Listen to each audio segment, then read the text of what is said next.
Персонально ваш.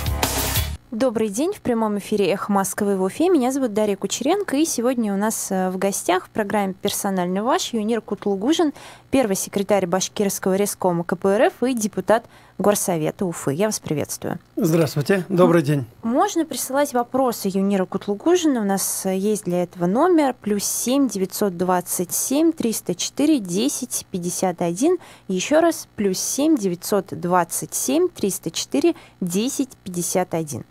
Сегодня 7 ноября, день Великой Октябрьской революции, день столетия Великой Октябрьской революции. Насколько я понимаю, сегодня КПРФ как-то отмечала в Уфе этот праздник. Вы еще считаете его праздником, так что да. Какие мероприятия были? КПРФ действительно сегодняшний день, 7 ноября, считает своим родным праздником, праздником советского периода жизни, день столетия Великой Октябрьской социалистической революции. Это большое событие было в 20 веке, которое изменила жизнь не только в нашей стране, в России, но и во всем мире. И в связи с этим большим праздником мы совместно с городской администрацией города Уфы провели мероприятие возле Русского драматического театра об истории и культуре Великого Октября. До этого коммунисты и наши сторонники возложили в торжественной обстановке живые цветы к памятнику Владимиру Ильичу Ленину и вручили партийные билеты вновь вступающим в партию. А кто был инициатором мероприятия совместного КПРФ и городской администрации? Здесь, наверное, сыграло то, что мы еще в конце августа с письмом обратились к главе Республики Башкортостан, председателю Госсобрания Толкачеву, о проведении совместных торжественных мероприятий. В связи с этим вчера и сегодня в каждом районе и городе проходят те или иные мероприятия, посвященные столетию, совместные они, совместно с местными отделениями и местных органов власти. Мы с заявлением, то есть с уведомлением обратились в правительство Республики Башкортостан о шествии и демонстрации от кинотеатра «Искра» и до памятника Ленина. Ну, здесь правительство нам не согласовало вот это наше мероприятие, и поступило предложение со стороны городской администрации, а если вот так проведем возле Русского драмтеатра. Но мы согласились, потому что всегда конфликтовать с органами власти мы тоже не за. Но сегодня пришли на мероприятие в основном наши сторонники, наши избиратели.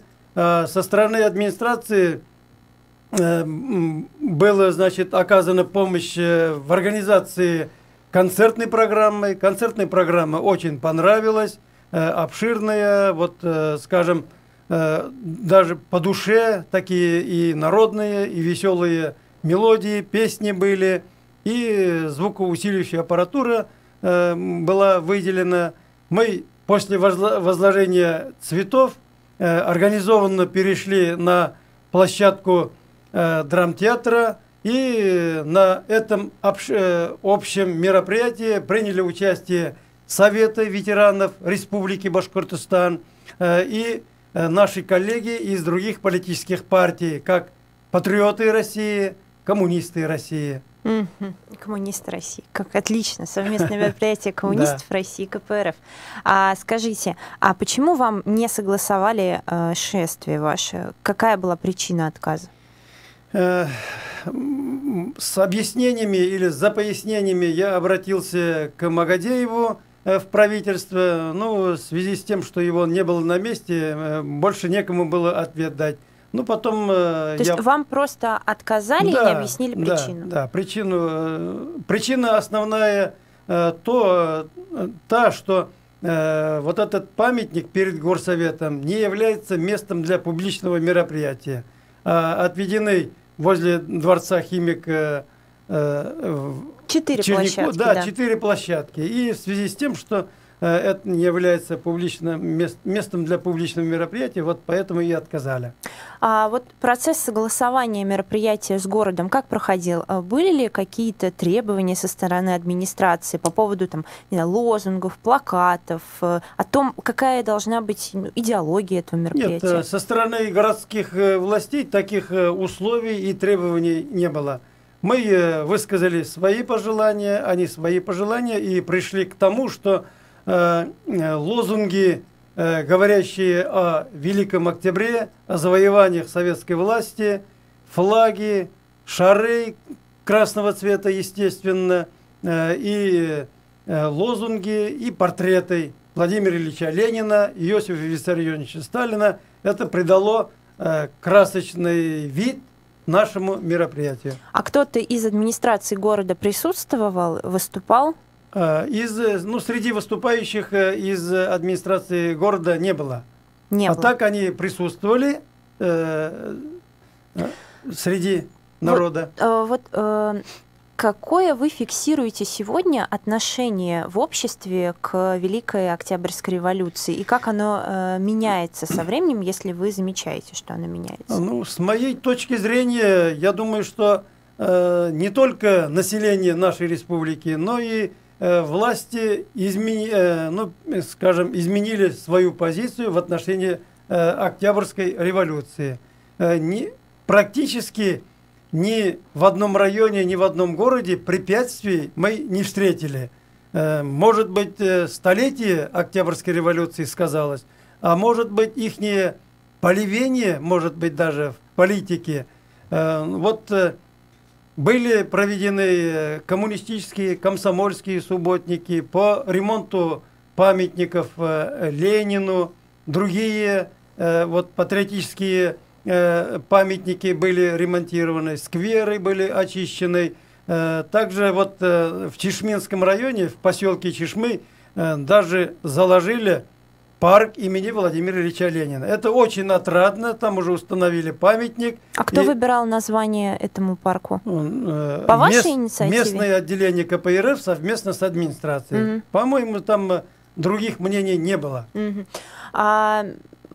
Кстати, приходят вам вопросы. +7 927 304 1051. Номер для СМС-сообщений. Юнир Кутлугужин, первый секретарь Башкирского райкома КПРФ, депутат Горсовета.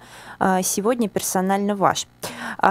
Вы довольны вообще тем масштабом, с которым празднуется столетие Великой Октябрьской революции в России? В России впервые, наверное, такое празднование Октябрьской революции после распада Советского Союза. Первым делом это распоряжение президента Путина Владимира Владимировича по празднованию революции 1917 года. Но КПРФ выделяет особо Октябрьскую социалистическую революцию. Там между этими событиями есть большая разница. Есть разные мнения по поводу событий столетней давности, и в обществе периодически, особенно когда такие даты отмечаются, звучат мнения о том, что нужно переосмысливать историю. Как вы относитесь к этому, и что бы вы сказали людям, которые предлагают переосмыслить события столетней давности? Во-первых, о переосмыслении октябрьских событий это выступают в основном, представители пятой колонны, либералы и особенно зарубежные буржуазные элементы. Мы, конечно, тоже не против, чтобы переосмысливать, но главный смысл свершения Октябрьской революции, они были, подсказаны объективными и субъективными предпосылками. А пятая колонна, кого вы имеете в виду? Если бы не было бы предпосылок, этого не произошло бы. Мы знаем, что 100 лет тому назад Российская империя находилась на грани банкротства, банки, промышленность и сельскохозяйственные угодья были в частных руках, особенно, капиталистических стран. Ну да, это экскурс в историю. Я думаю, что наши радиослушатели прекрасно знают, что происходило на рубеже 20 и 21 веков. И мне вот хочется понять, когда вы говорите о том, что переосмыслить историю предлагают пятая колонна, зарубежные элементы и кого-то вы еще... либералы упомянули. Под пятой колонной вы кого имеете в виду? Кто это такие пятая колонна? Пятой колонной это личное мое мнение, те чиновники, которые большими суммами воруют государственные деньги, общественную собственность, приватизировали в те, скажем, сложные 90-е годы во главе с Чубайсом, Кудрин, бывший министр финансов, и сейчас он не сходит с политической и экономической, скажем, сценой. Он все еще продолжает... Человек, который предлагает переосмыслить события столетней давности, автоматически попадает в разряд пятой колонны врагов народа? Мы даже в своих докладах и на партийных форумах мы за то, чтобы осмыслить, но главная линия, которая характеризует положительные стороны октября и советской власти, мы за сохранение этих. Вы дали интервью агентству «Медиакор-сеть» и, в частности, высказали свое мнение о заявлении Рамзана Кадырова, главы Чеченской Республики. Он вступил в такой заочный спор с вашим лидером Геннадием Зюгановым по поводу захоронения тела Владимира Ленина. И вы сказали, что Рамзан Кадыров, на ваш взгляд, пятая колонна. Я тоже его причислил бы к пятой колонне, да. То есть действительно, друг Владимира Путина буквально пятая колонна. Ну, там вокруг президента тоже есть такие люди, значит. И он первым выступил об отказе от должности президента, давайте введем должность глав и так далее. Ну, поддержал. Ну да, поддержал. Он не только поддержал, он был инициатором. И сегодня человек, который с оружием в руках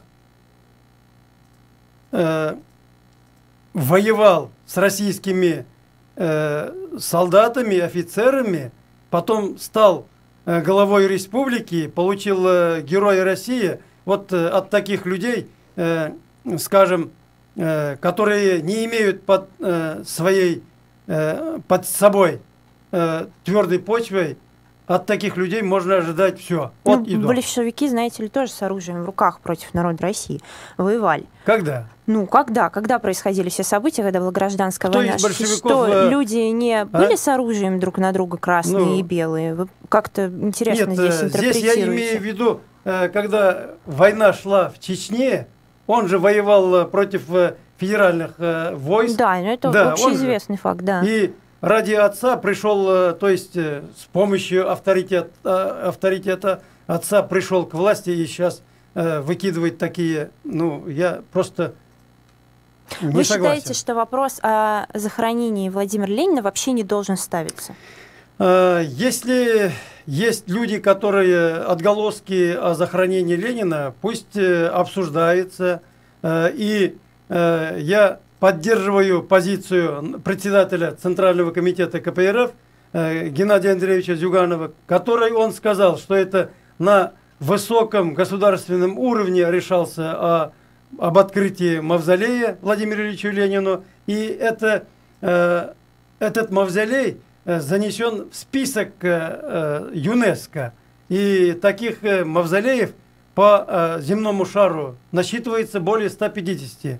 И с другой стороны, с христианских канон, скажем, тело Ленина находится на глубине 2 метров в земле.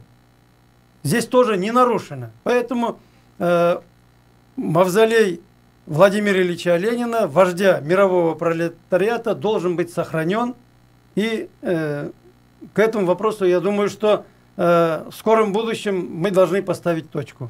А вам не кажется, что... Ну, мне кажется, никакую точку мы, конечно, не поставим, только лишь запятую, потому что есть поколение людей сегодня, они уже выросли, которые вообще... Ну, для них Ленин ничего не значит.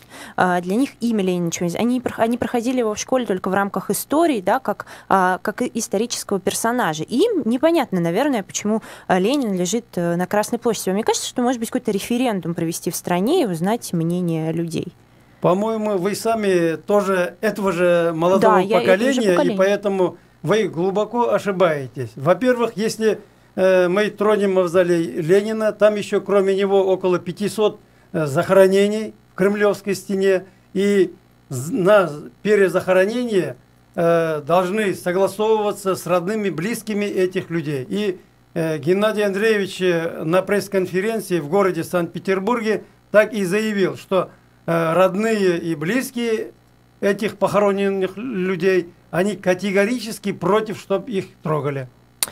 Это история нашей российского Еще раз напомню номер для СМС-сообщений: +7 927 304 10 51. Я вижу много реплик по поводу того, что говорит Юнир Кутулгужин, но я все-таки жду вопросов от вас, уважаемые радиослушатели. У нас сегодня в гостях первый секретарь Башкирского райкома КПРФ, депутат Горсовета Уфы Юнир Кутулгужин. Ну вот, продолжая тему образа Ленина в истории, вы также в интервью агентству «Медиакорсеть» сказали, что было бы неплохо зарегистрировать авторские права на образ Ленина, чтобы, в общем, его изображение не использовалось в кощунственных целях. Проясните здесь вашу позицию. Я по этому поводу могу добавить только, что образ Ленина, он не должен меняться. Мы знаем его и внешне, и внутренне, как говорится. И вот при подборе актеров должен быть профессиональный подход, а не ради там какой-то кинокомедии. И если мы, скажем, готовим такие фильмы, они должны быть архивно подтвержденные и обоснованные исторически, потому что, смотря на фильм «Демон революции», просто очень много подтасовок. Кто историю знает, они видят. Мне вот сегодня на мероприятии в городе Уфа многие сказали, когда, говорит, начинают показывать вот этот фильм «Демон революции», мы, говорит, просто-напросто выключаем. А вы не допускаете художественный вымысел? Вы не смотрю и оцениваю, анализирую. Вы не допускаете художественный вымысел, что режиссер имеет право на художественный вымысел в своих работах? Здесь далеко от художественного смысла. Некоторые, скажем, подкаблучные средства массовой информации, в том числе телевидение, они многое берут на себя и выполняют социальный заказ, скажем, некоторых власть имеющих сегодня людей. И они вот этот заказ выполняют. Еще по поводу использования образа Ленина, тоже из вашего интервью агентству «Медиакорсеть», вы сказали не только по поводу того, каким его изображают в фильмах, но и по поводу вот использования его портрета на полотенцах, там, пепельницах, ну, на каких-то предметах быта. Что вас здесь оскорбляет? Мне даже в голову не приходило, чтобы портреты Ленина использовать на предметах быта. Сегодня мне задали вопрос, и я высказал свою точку зрения. Это совершенно распространенная практика на посуде, еще где-то использовать портреты известных людей. Что здесь такого? Например, Путина очень много на кружках, там, на майках. Нет, на кружках мы тоже выпускаем свои бокалы с портретом Ленина, Сталина. А что, должна быть какая-то комиссия, которая определяет, где допустимо его использовать? Вопрос они мне задавали насчет пепельницы. На дне пепельницы, если портрет Ленина, это, конечно, не одобряю, короче говоря.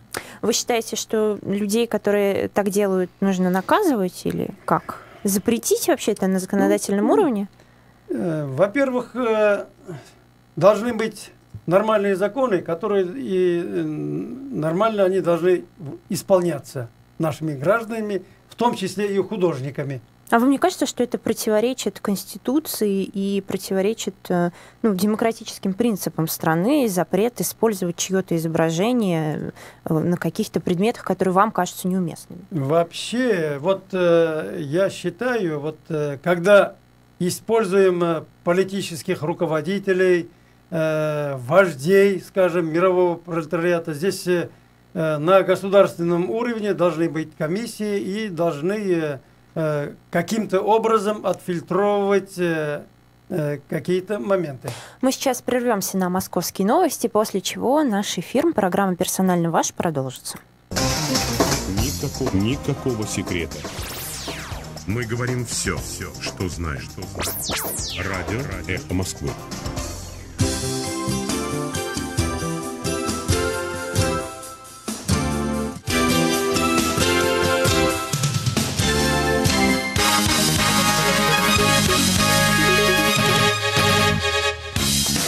Москва, 12 часов 30 минут. На Эхе новости. Москва надеется на дальнейшее сотрудничество с Международным олимпийским комитетом. В Кремле не хотели бы реализации сценария неучастия сборной России в Олимпийских играх в Южной Корее. Так сказал пресс-секретарь президента Дмитрий Песков. Он вновь подчеркнул, что российское государство не причастно к применению допинга в спорте. Газета «Нью-Йорк Таймс», ссылаясь на информированные источники, сегодня пишет, что МОК может запретить участие наших спортсменов в церемонии открытия игр, а также исполнение нашего гимна. В Екатеринбурге осквернили памятник Борису Ельцину. Сторонники незарегистрированной партии «Другая Россия» облили его бензином, затем подожгли. Сообщается, что эта акция приурочена к столетию революции. Один активист «Другой России» задержан, ему инкриминирует вандализм. Полиция Петербурга проверяет обстоятельства драки с рэпером Вячеславом Машновым, известным под псевдонимом «Гнойный». Он написал заявление с просьбой привлечь нападавших к ответственности. Подробности у нашего питерского корреспондента Андрея Кускова. 7 крепких парней не только избили рэпера, но и порвали ему пуховик за 65 тысяч рублей. Инцидент, как утверждает сам Гнойный, случился накануне, когда исполнитель вышел из гостиницы «Санкт-Петербург» и отправился в стоящий по соседству клуб «Аврора». По словам менеджера Гнойного Андрея Замая, нападавшие кричали, что исполнитель, цитирую, должен ответить за свое творчество. Замай уверен, что это были необычные хулиганы, поскольку они наносили профессиональные удары. Впрочем, сразу после осмотра медиков Гнойный, несмотря на полученные травмы, вышел на сцену и отыграл целый концерт. При этом исполнитель выступал в маске и сказал зрителям, что такие моменты заставляют почувствовать себя нужным. Отмечается, что по итогам нападения у рэпера на лице остались царапины, а врачи также подозревают, что речь может идти о сотрясении мозга. В полиции, как сообщает портал Фонтанка.ру, подтверждают, что рядом с клубом «Аврора» произошла драка. Однако имени пострадавшего не раскрывают. Вячеслав Машнов, выступающий под псевдонимами «Гнойный», «Слава КПСС», известен как участник рэп-баттлов. Киностудия Sony Pictures отменила премьеру фильма «Все деньги мира» на фестивале в Лос-Анджелесе, потому что одну из ролей там сыграл Кевин Спейси. В заявлении отмечается, что было бы неприемлемо устраивать праздник в это трудное время. Решение об отмене показа 16 ноября было принято после того, как актера заподозрили в сексуальных домогательствах. Выход фильма в широкий прокат намечен на 22 декабря. Китайский онлайн-магазин AliExpress решил сократить максимальный срок доставки товаров в Россию с 45 до 10 дней. Как пишет «Коммерсант», в компании хотят наладить быструю доставку за счет чартерных рейсов. Почта России, в свою очередь, заявила, что в преддверии новогодних праздников количество рейсов из Китая в Россию будет увеличено. В частности, будут задействованы собственные самолеты почтовой службы.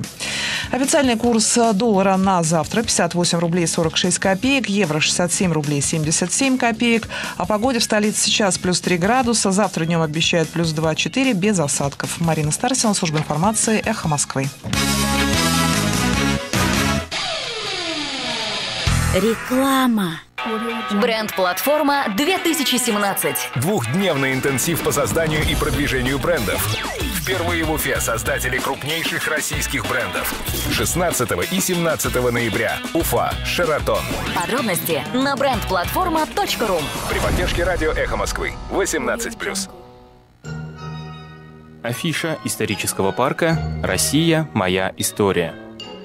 Исторический парк «Россия. Моя история» в канун столетия Великой Российской революции приглашает 7 ноября в 18 часов на лекцию доктора исторических наук, профессора Башкирского государственного университета Рустема Хазиева «Великая Российская революция». И с 4 по 7 ноября ежедневно, каждые 2 часа, при покупке входного билета в зал 20 и 21 век прослушать бесплатную экскурсию 1917 год. Историческая оценка 100 лет спустя.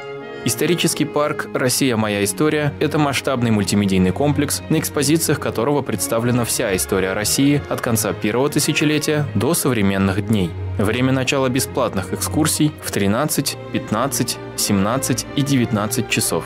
Продолжительность экскурсии – 20-30 минут. Специалисты исторического парка расскажут о революционных событиях февраля-октября 1917 года, о главных политических игроках – большевики, меньшевики, эсеры, кадеты, о выстреле «Авроры» и штурме Зимнего, о первых мероприятиях советской власти по строительству социализма. Эти и многие другие интересные и загадочные темы непростого периода российской истории могут узнать в эти дни посетители парка. Экскурсии с 4 по 7 ноября помогут школьникам подготовиться к сдаче экзаменов. Также сообщаем, что только 7 ноября всем пенсионерам скидка. Вход на посещение исторического парка 50 рублей вместо 300 рублей. Уточнить любую интересующую информацию можно по телефонам 287 29 53 и 286 6066. Телефон рекламной службы «Эхо Москвы» в Уфе 216 35 99. Будет реклама, будет и эхо. На то мы и партнеры. Персонально ваш. Мы продолжаем прямой эфир на «Эхе Москвы» в Уфе. Меня зовут Дарья Кучеренко, а в гостях у нас в программе «Персонально ваш» Юнир Кутлугужин, первый секретарь Башкирского райкома КПРФ, депутат городского совета Уфы. Мы говорили с вами первую часть про события столетней давности, про то, как сегодня их в российском обществе воспринимают и какие мероприятия, посвященные Октябрьской революции, проходят. У меня такой к вам вопрос. Вот если говорить о 2017 годе, как вы считаете, возможно ли повторение в нынешних условиях в современной России событий столетней давности? Возможно ли революция? Сегодня ни один политик Российской Федерации или же зарубежные не могут предсказать, что может произойти. И Коммунистическая партия Российской Федерации сегодня не ведет такую целенаправленную работу, чтобы произошла революция. Мы понимаем, это прошли такие кровавые годы, и поэтому сегодня КПРФ за демократические, свободные преобразования в нашей стране. И мы убеждены в том, что если мы не изменим социально-экономический курс, не переизберем чиновников от и до, жизнь у нас не улучшится. Только при строительстве социализма мы можем улучшить нашу жизнь. Не знаю, в курсе вы или нет, но в Москве 5 ноября прошла акция, которая, она должна была состояться, можно сказать, что она состоялась, которая называлась «Революция», и устроить ее собирались члены движения Вячеслава Мальцева, который в настоящее время находится в эмиграции. У них было движение «Артподготовка», которое признано экстремистским в России. И молодые люди вышли, в общем, на площадь. Там задерживали и случайных молодых людей, просто которые показались полицейским подозрительными. Вот как вы относитесь к деятельности подобных движений и вот подобным акциям? Я не воспринимаю такие выступления и... Здесь они, скажем так, подставляют, наверное, другие политические силы, которые сегодня у нас имеются в России. Каким образом? Например, такими поступками они хотят показать, что в России можно и таким путем. Но здесь... основываясь на учении Владимира Ильича Ленина, мы должны понимать, что если наступит такой момент, когда верхи не смогут управлять, а низы не хотят жить сегодняшней жизнью, вот это, при создании революционной ситуации, при наличии объективных, субъективных причин, тогда только может произойти революционные события. А на сегодняшний день мы должны, учитывая или же выполняя законодательство Российской Федерации, идти мирным, демократичным путем, преобразовывать наше общество. И так уж мы настрадались много и в связи с этими перестройками и парадом суверенитетов наш народ многое упустил. Считаете ли вы, что с помощью митингов, демонстраций, шествий можно добиться смены политического курса в стране? Политические силы, общественные организации по Конституции имеют право, и физические лица имеют право участвовать на публичных мероприятиях, высказывать свое мнение, свою позицию, но это не является добиться каких-либо, скажем, уступок. Но то есть вам кажется невозможно с помощью этих инструментов добиться чего-то? Эти инструменты, они должны состояться для того, чтобы разъяснять нашему избирателю, нашим людям о политике Российской Федерации, о политике наших политических партий. К митингам мы вернемся. Сейчас я хочу окунуться снова в прошлое, в 20 век. Такой у меня вопрос. Недавно в стране вспоминали жертв политических репрессий. В Москве открыли памятник, в Уфе тоже проходили памятные мероприятия. Да. И по этому поводу в обществе тоже, вот я так зафиксировала, наметились две позиции противоположные. Одни говорят о том, что нужно переосмыслить, опять-таки, те события, нужно провести расследование масштабное, публичное, выяснить, кто был виновником репрессий, кто был исполнителем репрессий, в том числе в регионах, обнародовать все это и провести такой публичный открытый суд. Другие говорят, что не нужно этого делать для того, чтобы какую-то вражду между нынешними поколениями не поселить. Вы как считаете здесь? Нужно ли провести какое-то расследование? Мое мнение такое. Наверное, в истории копаться можно и нужно. Пусть научные работники истории пусть занимаются, а простым людям, рабочим и другим людям надо заниматься прежде всего производством. Сейчас у нас экономика находится... Нет, мы же говорим не о том, чтобы люди сами пошли и устроили этот суд. Мы говорим о том, чтобы компетентные органы, суд, наши правоохранительные органы подняли все эти архивы и выяснили, кто виноват, кто был исполнителем репрессий, и провели такой суд, обнародовали результаты. Ну, пусть занимаются, архивные документы есть, кто им запрещает, пусть занимаются, раскрывают. Если какие-то есть виновные люди, пусть говорят открыто. Но на сегодняшний день я противник таких, скажем, изучений. Но почему? С другой стороны, если сравнивать убыль нашего населения, сегодняшнюю убыль с теми годами репрессий, то выглядит картина, может быть, и даже мрачнее. Поэтому здесь какие-то параллели проводить с годами репрессий, я считаю, что это неуместно. Я не про параллели, это вы проводите параллели с годами репрессий. Вы сейчас сравнили естественную убыль населения с, можно сказать, геноцидом народа. С тем, что людей сегодня убивали. Каким образом происходит? Из-за того, что власть не решает социальные вопросы, не создаются условия для труда, для содержания семьи, создания семьи. Ну, согласитесь, это все-таки разные вещи, не создавать условия и отдавать распоряжение убивать людей. Причины где находятся? Вот. А вы не ходите к памятнику жертвам политических репрессий в день, когда их вспоминают? Я в этот день находился в Санкт-Петербурге, поэтому я не был. В Санкт-Петербурге тоже есть памятник? У нас там были мероприятия из зарубежных стран, 103 политических коммунистических рабочих партий. Хорошо, не в этом году вообще, в принципе, ходите или нет? Честно сказать, нет, не хожу. Потому что не хотите ассоциировать себя с этим, не хотите анализировать это, или почему? Просто некогда. Хорошо, спасибо за ваш ответ. Давайте тогда к другим вопросам. Вот возвращаясь к митингам сегодняшнего дня.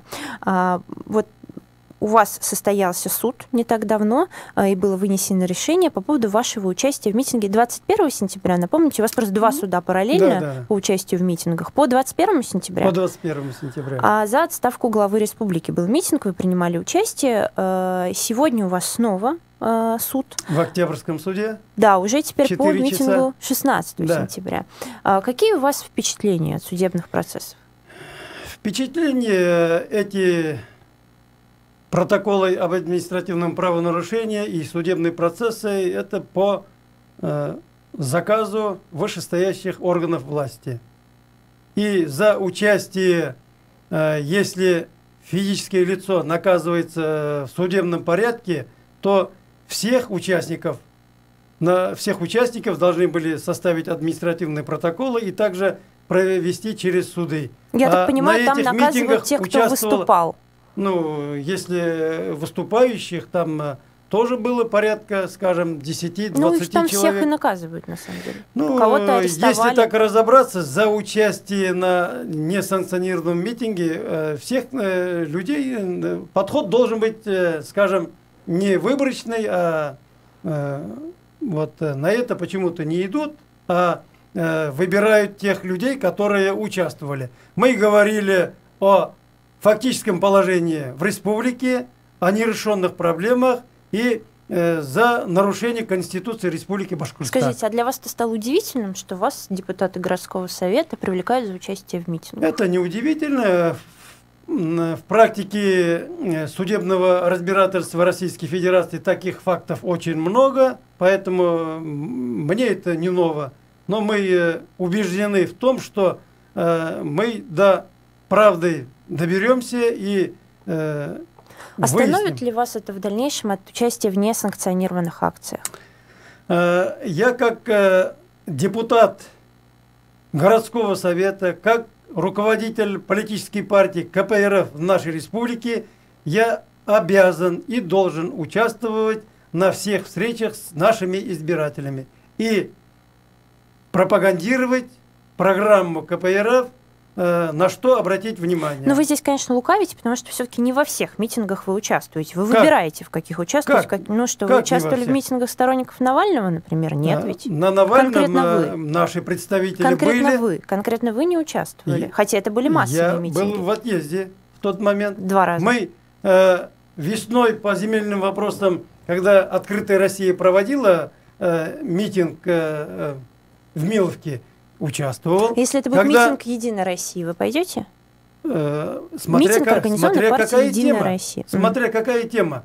Если они защищают интересы рабочих, крестьян, малоимущих людей, пожалуйста, мы Скажите, тоже... эти судебные процессы могут... По Крыму, пожалуйста, 2 раза я не только принимал участие, но выступал. Могут ли эти судебные процессы сказаться на вашем депутатском статусе? Это может иметь какие-то последствия? Я думаю, что не скажутся, потому что мы добьемся отмены этих решений. А если не добьетесь отмены? Я говорю, что добьемся, будем добиваться. Нет, я просто не знаю теоретически, как это предусмотрено. Суда мы настроены идти и будем добиваться. Считаете ли вы, что любой митинг должен быть разрешен в России? Вообще, по проведению митингов, конечно, согласовывать надо, но и с другой стороны, у меня вот возникает мысль такая, а на каком основании органы власти не согласовывают? Разные причины. Занята площадка. Хотя эти площадки, они не заняты были. У нас накоплен материал, и мы на днях подаем их в суд. Мой вопрос. Любой митинг может быть согласован? Любой организации с любой тематикой? Если она не противоречит действующему законодательству. Носит уведомительный характер. Политические партии, общественные организации просто-напросто должны уведомлять органы власти о том, что состоится такое публичное мероприятие. А на каком основании мы, представители политических партий, с другой стороны должны подойти и подать в суд органов власти, чтобы тоже пусть объясняют, на каком основании они нам не согласовывают. Мы будем завершать наш эфир. Юниру Кутулгужину нужно в Октябрьский районный суд. Там у вас продолжение процесса по вашему участию в митинге 16 сентября.